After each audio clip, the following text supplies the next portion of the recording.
Welcome to the Math Record. Today I'll be covering the ICTM State 2017 Division AA Freshman Sophomore 8%, which I'll be answering questions 7 and 14 in this video, and then questions 15 and 19 in the next video.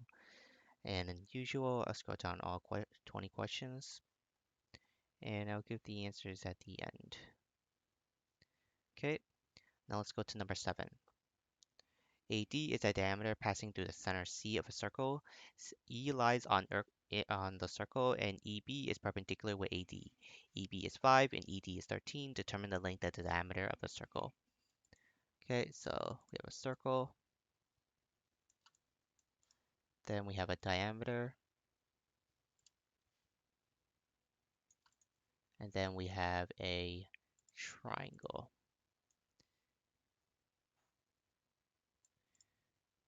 Okay, so since we know that the line is perpendicular, this is a right angle, so this is a right triangle. So EB is 5 and ED is 13. So our center circle is right here. So basically, we could use the Pythagorean theorem, or if you know your Pythagorean triple, this is going to be the 5, 12, 13 triangle, or you could just have 13 squared minus 5 squared and then square root to get your 12. So we know that this is the 12th length, and this is going to be x, and we're going to call this 12 minus x. So that means our radius is 12 minus x. So if we connect our center circle to this vertex, we have 12 minus x here, because that's also a radius. So using your Pythagorean theorem, x squared plus 5 squared, which is 25, is equal to 12 minus x squared, which is 144, minus 25x, plus x squared.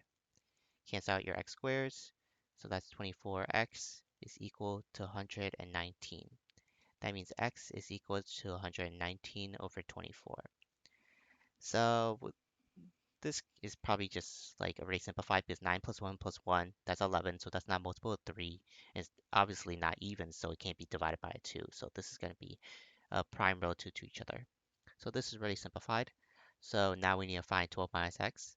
So 12 minus 119 over 24 to get our radius, because that's what 12 minus x is, our radius is. So that means 12 times 24, which is just 12 times 2, so 144 times 2 is 288. 288 minus 119 is 169 over 24.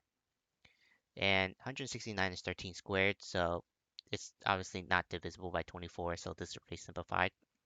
So to get a diameter, just multiply 2 to get 169 over 12. And that is your answer for number 7. Another way you could do this is you kind of just make a triangle. So a complete triangle where the circle like goes through this point, this point, and this point. So these two triangles are symmetrical because it's basically just the same thing across the diameter, reflected across the diameter. So this is 5 and this is 13. So the three side lengths are 10, 13, and 13 for this big triangle because 5 plus 5 is 10. And then we do two 13s. And then these are our side lengths. And you could use a really useful formula to get the radius, which is this is a specific radius if it goes through 3 points of a triangle. And that is called a circumradius. And it's calculated by multiplying by three side lengths. So a times b times c, which is the three side lengths, divided by 4 times the area of the circle. I mean the triangle. And that should come out as your radius. So that's another way to find it. Okay, now number 14. As a disclaimer, there's gonna be a problem with this question, and I'll explain it at the end once I solve it. The first 25 terms of the Fibonacci sequence are 1, 1, 2, 3, 5, and etc. And then it's the sequence where the first two terms are each 1, and each term afterwards is just the sum of the previous two terms. So one of the most famous sequences. Determine the sum of the first 23 terms of a Fibonacci sequence. Okay, so let's just kind of see what's happening. So let's just list some terms. So 1, 2, 3, 4, 5, 6, 7, 8, 9, 10. So we're going to look at the first 10 terms and see what's happening. So in the Fibonacci sequence, the terms are 1, 1, 2, then 3, then 5, then 8, then 13, then 21, then 34, then 55, right? So next, this term is just this plus this. So basically, if we want to look at the sum, let's just make another column for the sum to see what's happening. So the first one term is just 1. The first two terms is 1 plus 1, which is 2. The first three terms is 2 plus 1, which is 4. The first four terms is 3 plus 2 plus 1 plus 1, which is 7. So a fast way to do this is just add these two numbers, because these are the sum of the first three, so just add the fourth term to that term. So 5 plus 7 is 12, 8 plus 12 is 20, okay, 20. 13 plus 20 is 33, 21 plus 33 is 54, and then 34 minus 84, plus 84, 54 is 88, sorry about that. And then 88 plus 55, that's going to be 13, and then 9, and 143. Okay, so let's see what's actually happening here. So how, if we want to get like the sum of the 23rd term, how will we do that? Well, there's a key word in here, and they said the first 25 terms. Why would they give us the first 25 terms if, well, partially the first 25 terms? So why would they give us the 24th and the 25th term if we only want to find the first 23? So in hindsight, you could probably think that there's something really important about these two numbers. And what we could look at is, let's say we want to find the the sum of the first six terms. So we have 8 over here, right? So what's really, really close to 8 in our sum? Well, it's this number, 7.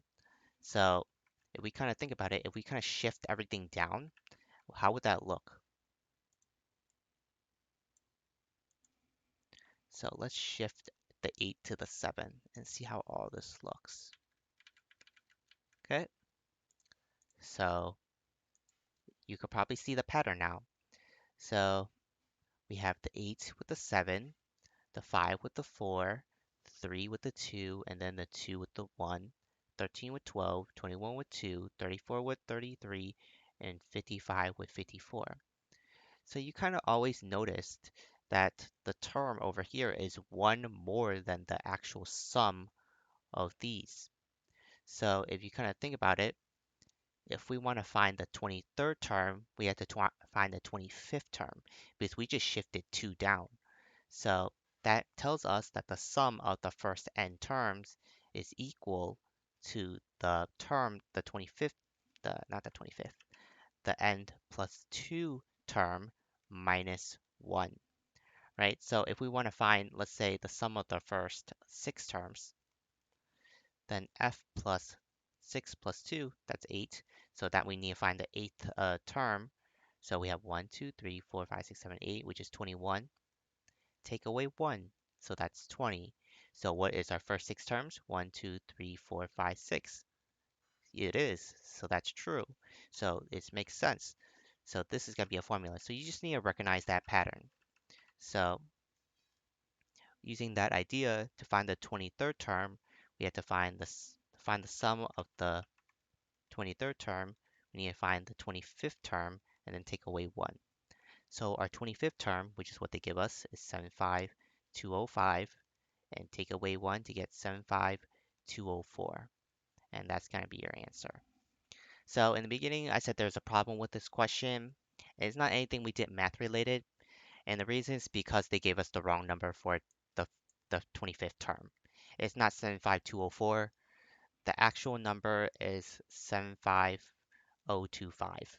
That's the actual number for the 25th term. So they kind of just miswrote it from this number into this number.